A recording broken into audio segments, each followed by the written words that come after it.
35-40 വയസ്സിന് ശേഷമൊക്കെ തന്നെ നമ്മുടെ ചർമ്മത്തിൽ ഒത്തിരിയേറെ സൗന്ദര്യ പ്രശ്നങ്ങൾ വരാറുണ്ട്.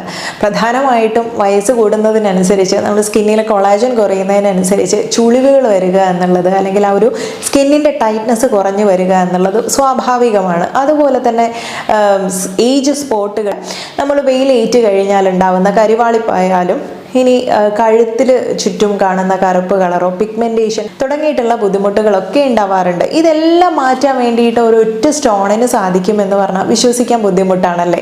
എന്നാൽ അങ്ങനെ ഒരു സ്റ്റോൺ, ഈ സ്റ്റോൺ ഏതാണെന്ന് അറിയണ്ടേ? ഇതൊരു അലൂമിനിയം കോമ്പൗണ്ടാണ്.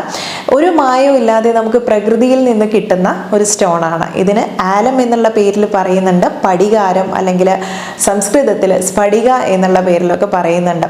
കാണാനൊരു കൽക്കണ്ടം പോലെയോ ഒരു ഐസ് കട്ട പോലെയോ ഒക്കെ തന്നെ രൂപസാദൃശ്യം വരുന്നതാണെങ്കിലും ഇതിന് ഒരുപാടേറെ ആരോഗ്യ സൗന്ദര്യ ഗുണങ്ങളുണ്ട് എന്നുള്ളതാണ്. ഇനി സൗന്ദര്യ പ്രശ്നങ്ങൾക്ക് മാത്രമാണോ ഉപയോഗിക്കാൻ പറ്റുക? അല്ല, ഇത് മറ്റുള്ള ഒരുപാട് ഗുണങ്ങളുണ്ട്. മുമ്പ് കാലത്തൊക്കെ തന്നെ ഈജിപ്തിലൊക്കെ തന്നെ മമ്മിഫിക്കേഷന് വേണ്ടിയിട്ട് ഇതൊരു നാച്ചുറൽ ഡിയോഡറൈസർ ആയിട്ട് ഉപയോഗിച്ചിരുന്നു എന്ന് കേൾക്കുമ്പോൾ തന്നെ മനസ്സിലായില്ലേ ഇതിൻ്റെ ഒരു ഗുണം? ശരിയാണ്, ഒരു നാച്ചുറൽ ഡിയോഡറൻ്റ് ആണ്. കുളിച്ചു കഴിഞ്ഞതിന് ശേഷം ആംപിറ്റിൽ അല്ലെങ്കിൽ കക്ഷത്തിലൊക്കെ തന്നെ ആ നനവോടുകൂടി ഇതൊന്ന് അല്പം ഒന്ന് മസാജ് ചെയ്ത് കൊടുത്തു കഴിഞ്ഞാൽ ആ ഒരു 24 മണിക്കൂർ നേരത്തേന് നിങ്ങൾക്ക് മറ്റുള്ള ഒരു സ്പ്രേ പെർഫ്യൂമിൻ്റെയോ അല്ലെങ്കിൽ ഡിയോഡറിൻ്റെയോ ഒന്നും തന്നെ ആവശ്യമില്ല.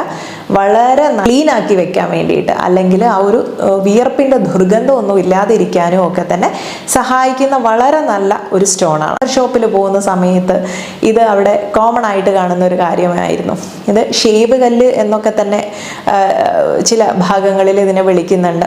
അത് തന്നെയാണ് ഷേവ് ചെയ്ത് കഴിഞ്ഞാൽ ഉണ്ടാവുന്ന ചെറിയ പോറലോ മുറിവുകളോ ഒക്കെ ഉണ്ടെങ്കിലും അതുപോലെ തന്നെ നമ്മുടെ സ്കിന്നിനെ സ്മൂത്ത് ആക്കി വെക്കാൻ വേണ്ടിയിട്ടും മുഖം നന്നായിട്ടൊന്ന് നനച്ചതിന് ശേഷം മുഖത്ത് ഇത് ചെറിയ രീതിയിലൊന്ന് മസാജ് ചെയ്ത് കൊടുക്കുന്നത് സ്കിന്നിനെ നല്ല യങ്ങായിട്ടിരുത്താൻ വേണ്ടി മാത്രമല്ല, നല്ല സ്മൂത്ത് ആയിട്ടിരുത്താനും നല്ലൊരു സ്കിൻ ബ്രൈറ്റനിങ് തരാൻ വേണ്ടിയിട്ടും ഒക്കെ സഹായിക്കുന്നുണ്ട്. നല്ലൊരു പ്രിസർവേറ്റീവ് ആയിട്ടും അതുപോലെ തന്നെ കോസ്മെറ്റിക് ക്രീമുകളിലും ഇത് ഉപയോഗിച്ച് വരുന്നുണ്ട്. അതുപോലെ മെഡിസിനൽ പർപ്പസിലും ഒക്കെ ഉപയോഗിക്കുന്നുണ്ടായിരുന്നു.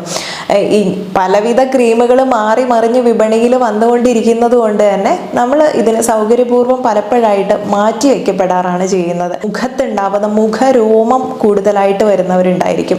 അതിൻ്റെ ആ വളർച്ചയൊക്കെ തന്നെ തടസ്സപ്പെടുത്താൻ വേണ്ടി അപ്പാടെ മാറ്റി മറയ്ക്കുമെന്നൊന്നും പറയാൻ പറ്റില്ല. പക്ഷേ ഇതിൻ്റെ ഉപയോഗം കൊണ്ട് നമുക്കിത് കുറച്ച് കൊണ്ടുവരാൻ സാധിക്കും. നനവോടുകൂടി മസാജ് ചെയ്യുന്നത് പിമ്പിൾസ് കൂടുതലായിട്ട് വരുന്നവരാണെങ്കിലും ഇതിലെ ഒരു ആസ്ട്രിജൻ പ്രോപ്പർട്ടി ഉള്ളത് കൊണ്ടാണ് നമുക്ക് സ്കിന്നിന് നല്ല പോൾസിനെയൊക്കെ ടൈറ്റൻ ചെയ്യാൻ സഹായിക്കുന്നുണ്ട്.